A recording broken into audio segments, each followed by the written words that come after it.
So, our first electric picnic, and we were so lucky in so many ways.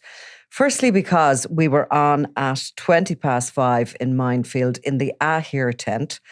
And that meant that we had the rest of the weekend to just do whatever it was we wanted. Party on down. Party on down. We didn't have to kind of go to bed on the Friday night thinking, shit, I have to work tomorrow. So work was all over and done with. Now, the show was great. We had a huge turnout for it. Absolute full house and many more spilling outside. Friends, family, strangers to us who are now friends. Loads of people came. And we're actually going to show the show. We videoed it for anybody who didn't make it, for our viewers and our listeners. And we will, I'm sure it's very irreverent, actually. I'm sure we're even more irreverent than we are in here. Yeah, hopefully not if there's any particular libels in it. We maybe get a solicitor to have a little listen to it. I mean, it was great. And then we met people after. And then I robbed somebody's phone by accident as well. Okay, tell them that story. Well, some people were taking pictures or whatever. And I don't know, maybe I took the person's phone or took a picture. I don't know what I did. I can't remember how the phone ended up in my possession. But some really nice couple, actually, who'd posed for pictures and said such lovely things. And then I seem to have pocketed your man's phone. But that's what happens because you sort of get a little bit hassled and you're taking pictures, no problem doing pictures or anything. But sometimes like somebody goes, I'll take a picture on your phone. And then my phone goes into the crowd and you're like, where's my phone? And somebody then has it. It rang about 25 times before I choose to answer it. But they were very nice. So well, there they go. They get a mention on Crime World. So it was great. And people came up and spoke to us. And we had our crew. And of course, you went your way some of the time because you had younger people with you. Yeah. And I went my way some of the time because we did. Yeah. But we sort of collided at certain times. But I mean, the thing about it was I thought Electric Pick was fabulous because it was brilliant for young and old. I mean, was. Not except for the fact that young like me in our 40s or older types like me. I mean, Jesus Christ, I never orientated myself whatsoever in the place. Couldn't work out where I was at any moment. I was like I needed a carer. Yeah. And on the Friday night, I'm going to tell you what I went to see first before I made the trek back to this glamping thing wasn't. We'll go back into that now as well. But before I made the trek, which I did 14,000 steps in an effort to find my glamping tent, which was, I'd say, about 2,000 steps from where I started. Yeah. Oh, it was hell. Yeah. At 4:00 in the morning, and we were pitched actually right beside the rave in the woods, like practically in the rave in the woods. Yeah, you could see the zombies leaving the rave in the woods from as you looked out. But actually, Friday night when I was walking back, eventually, like having done my circuits and just totally lost and zombified myself, so these crowds coming towards us, absolute crowds, and realised, well, there was no point in being there any earlier because the rave in the woods is now over. So it was like after 4 by the time I got back. Yeah. You were tucked up at that stage. I was tucked up at that stage. But I went to the rave in the woods on the Saturday night, which it's spectacular. Like, do you know what I mean? It is it's incredible. A kind of I'm going to give you guys a video so I can show you exactly how close our tents were to the rave in the woods. There's the tent. Sorry, not a tent, a teepee. So it's going to be pretty noisy. It's a hollow in the forest, basically. It's a hollow in the forest, yeah. And then everybody's just dancing around the trees and there's really good techno music going. And really good techno music as opposed to really bad one that you'd be able to distinguish. Well, I only say it's really good because on the Saturday night, believe it or not, given our proximity to it, I slept with that sort of beat. It actually helps you sleep. This is hypnotic. Well, with a couple of maybe Nurophens and various things like that on board. But it's kind of hypnotic and it was kind of quite, it was quite cool. It was, it was fun. It was great. Look, and like I saw Fatboy Slim. Yeah. Really enjoyed Fatboy Slim actually, which I didn't think I would so much. And I thought Hosier was brilliant. Like, so you kind of went to all the main. I went to a lot of the main stuff ones, because I'm more young and hip, you're younger and all the hip. Yeah. Well, I mean, I spent quite a lot of time in the dance music areas. Did you? Yeah. You heard of Barry Can't Swim. You were. I was at Barry Can't Swim. After Chapel Road. Look, that's recovering you now from your Deacon Blue. We go into places like, I mean, we were wandering around. As I said, I was with a kind of a I have to give a shout out to Julie and Gav, who we were hanging out with, and who are such veterans at this stage of the electric picnic that they did something which was extraordinary. They bought in the middle aisle in Lidl or something these €2 flashing lights for the back of their baseball caps. And every time we moved, they just turned around to me and said, follow the lights, because that's all I could do. Everything is dark. You're going from one place to the other. It's all so new. Anyway, I followed their lights. So we went into Trench Town. I was in there. More sort of intense. Yeah, I mean, there's one of those bars or whatever, Trench Town's mainly reggae music, but you actually walk past it and this bass beat actually shakes your stomach. Soul. It is that. Incredible. We followed the lights, the flashing lights, into Freetown for some African beats. And we had with us, of course, Lizzie and Shona. You met Shona, who is a big fan of ours. And we met and hung out with Shona for the weekend. She was with the rest. And of course, we had Jen with us, who was sort of really, she was actually my carer, although others wondered about that. But anyway, but and we met up and we followed, and they were able to tell us where, what places you should experience. It goes on all bloody night. It does. I mean, look, the little bits of electric picnic, I don't know if, obviously not everybody has been there, but there's a main stage and there's a couple of other slightly lesser main stages. But then there's this area which is just, I mean, dozens and dozens of little things going on, and all of them, some of them are just really mind-blowingly cool when you go in. They are, and then you start to realise that you start to know where you're to meet. Like the Salty Dog. And we were all Spike outside Island there. There was some really good. There was the a really Northsiders Rise as well. Did you see that bit? I saw that. There was a brass band playing in Salty Dog on the Saturday, and actually I know that there was a rumour going around that wasn't Fatboy to do another Fatboy Slim to do a sort of follow-up gig. On Salty Dog, and everybody piled in there, and unfortunately they pulled it. But Kneecap, of course, was at 3 p.m. at the main arena on the Saturday. Which I saw as well. Like Kneecap, like I wouldn't listen to Kneecap as such, but like it was, it was on in the afternoon, which is generally not that well attended, or at least like half full, but it was absolutely jammed, mobbed, and the atmosphere certainly at the front was incredible. Like Kneecap, whatever people think of them, their music really, like, people really, really have a affinity with them, and they're very sort of on stage. Obviously, talk about Palestine and all of that, and some people have an opinion on that one way or another. But they're very they have this sort of connection with their audience, because they're very much feel like normal lads. And the people, really, really connected with it. And there was loads of guys going around with the Kneecap balaclavas. There was, and then the Palestine flags. Which is quite warm. Now, I actually went to see a group called Khaki Kid from Tala. Oh, yeah. Who were amazing. They were on after Kneecap, or maybe Kneecap were still playing at while they came on. They're like, they would not be impressed if I said they were like a boy band, but with so much edge to them. Absolutely brilliant. When we arrived, they were... Are you sure you've pronounced them right? Yeah, Khaki Kid, maybe, yeah. So do you want to... No, you're right. Yeah, no, sorry. Yeah, I thought you... Go on. No, I do apologise. Kid, yeah. I don't... Yeah. And when we arrived they were playing in one of the... I think it was maybe the Electric Arena. Yeah. And we arrived in, they were playing that song, The Black and Tans. Yeah. And then they moved into... But they are never stopped jumping around the stage. Such a show.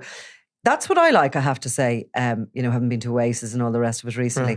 I love a really good stage show, which Chapel Rowan does with bells on. I mean, there was that sort of sense of theatre with her, Wicked, the costumes, the drama of it, And Khaki Kid do this amazing. They're never stop moving. They're actually met the guy, is he Khaki Kid or whatever his name is, the lead singer, the next day out in the artist's car park. I was bringing some stuff back to the car, and we said to him, we saw your thing. He was a lovely guy. He came over and said hello, shook our hands, and thanks very much. And he was, I'd say they're going to be big, I think they're already, he already is making a big... Yeah. I have to say for them, like, I mean, I thought they were actually better than Kneecap, but anyway, that's just me, That's like for risk of getting killed by everybody in Derry.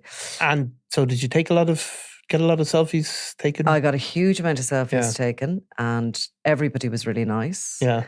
Sometimes people were like, the way you'd be kind of walking, everyone's kind of in a rush to get to the next place and be walking along. Somebody would go by me and then I'd hear this, Nicola, turn around. I thought it was you, I didn't. And of course we were all done up in our raincoats and looking But I did get middle-aged. pulled over by a guy. Did you? And he said to me, I love you on that thing. And I said, yeah. And farming, or he said, brother, farming. And I was going, farming? Jesus, when is the last time? Because I actually had done a podcast on some farmer got caught with a load of cannabis there recently with Emer. I was thinking, it must be this. And he said, yeah, nationwide. Nationwide. I said, were you in your Cocaine Cowboys t-shirt no, at this I stage? wasn't at that stage. I said, I'm not on nationwide, but thanks. Yeah. He said, where do I know you from? I said, oh yeah, crime watch. Oh, Nicola. Oh my goodness, that's annoying, is it? Is that annoying for you? Well, it keeps me humble, Yeah. Nicola, if I never need to in danger of getting above myself. What else did you go to? I went to a few comedy shows. I saw Kyla Cobbler, who's very funny. She was brilliant, actually. She was in the comedy tent sometime on the Saturday afternoon. Obviously, Emma Doran was there. She was between podcast and comedy tent. So her bit. Darrow Bryn. Yeah. All really good comedians and some kind of upcoming ones. We went to see a crew called the New Brass Kings in the Trailer Park. Did you get to Trailer Park? I did go there, yeah. Yeah, because I saw two good things in Trailer Park. On the Sunday morning, there was this sort of ensemble playing sort of Alabama soprano type hits, and they were really good, kind of got you moving after, a heavy Saturday. But also went to a DJ called Sim One on Saturday night. Yeah. Which was good. Yeah, I saw Nile Rodgers as well, since... which was Nile Rodgers from Chic. Just an incredible career. Yeah. You just hear him playing the song after song that he's even involved in writing or producing or singing himself, and just going, wow, what a guy. And he's from the 70s on, so he must be in his 70s there. So, but yeah, and then Inhaler, I saw Bono's son, which is terrible. That's all he'll ever be known as. But I thought they were good as well. Yeah, they were on an unfortunate time where they didn't it rain or there was something else on. Really they were just on early, I suppose. But yeah. So then you go into these, as we said, Trenchtown, Freetown, and these various other sort of districts, nearly you'd call them. And can't remember where it was, but there's one of them that you sort of explore. It's such an assault on your senses, the whole thing. It is. But there's one of them, I don't know whether you did this, you go into this sort of just smoke-filled room. Yeah. You've no idea where you are, but you're just sort of feeling your way along. And there's that. And then you go into all these other little sort of areas where you're sort of, obviously you're losing your sense of sight. And then you can maybe hear what's going on around. Amazing stuff. There's huge pieces of artwork everywhere. Yeah. There's things swinging out of the trees. And, between all the music, the bands, the comedians, the crowds, 80,000 people there, I have to say what stood out for me was so few people messy, no fighting, very little. I'm sure there was some incidents that happened, and there was a little alert at one point about very strong E-tabs. Yeah. But there was, everyone's in good humour. Yeah. No, I mean, there isn't that sense of everyone getting drunk. No. I mean, there's obviously a lot of sort of other stuff going on, There is a lot of other stuff going on. But people are happy, they're in good humour, felt no fear at any point whatsoever. Yeah. And I thought it was really well run. No, it is very well run, and I mean, it's a huge amount of people, and there wasn't an air of violence. I mean, no, I do it was a remember huge Garda presence, so in fairness, a lot of undercover people. But I do remember, too. Oxygen, which was, back in its day.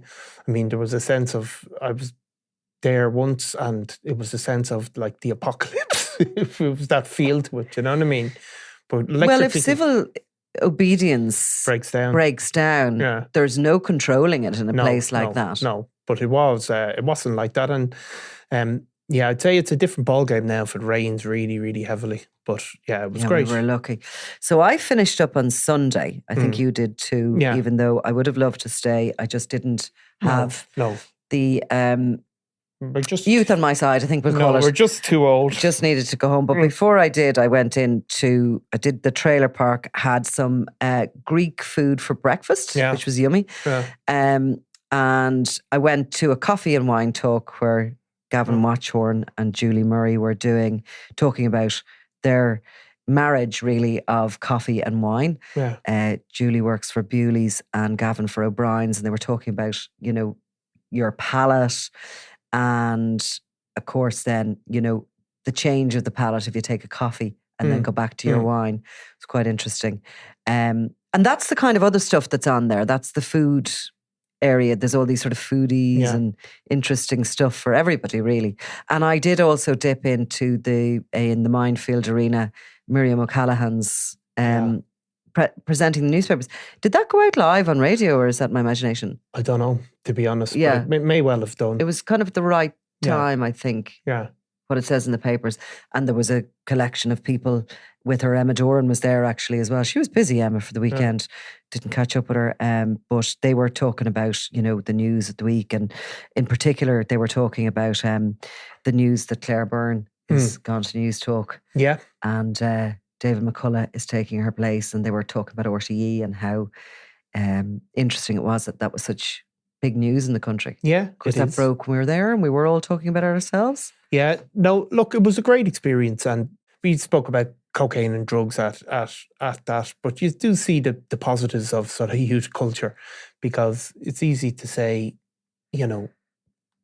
for something like that, Electric Picnic or whatever is going on, to focus on negative stories. And obviously there was a terrible tragedy up in Belfast at a festival just last week where a young girl lost her life as a result, it is believed, of taking drugs.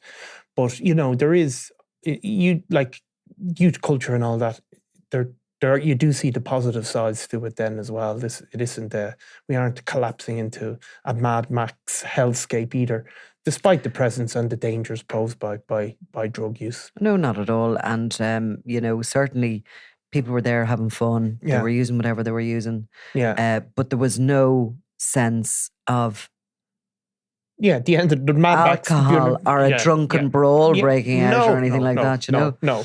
Fatboy Slim, look, because that was on late, there was a tiny bit more of an edge, and a few more people stumbling about, and a few more people looking. But for some of those people, that was day 3, in fairness, you know what I mean? So we'll give them that. No, of course. We'll give them that. Yeah. So we will return next year, hopefully, if they'll have us, because it was fascinating.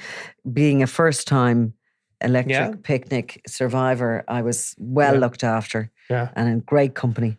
And next time you'll try and stay awake both nights past 12. I will. Yeah, exactly.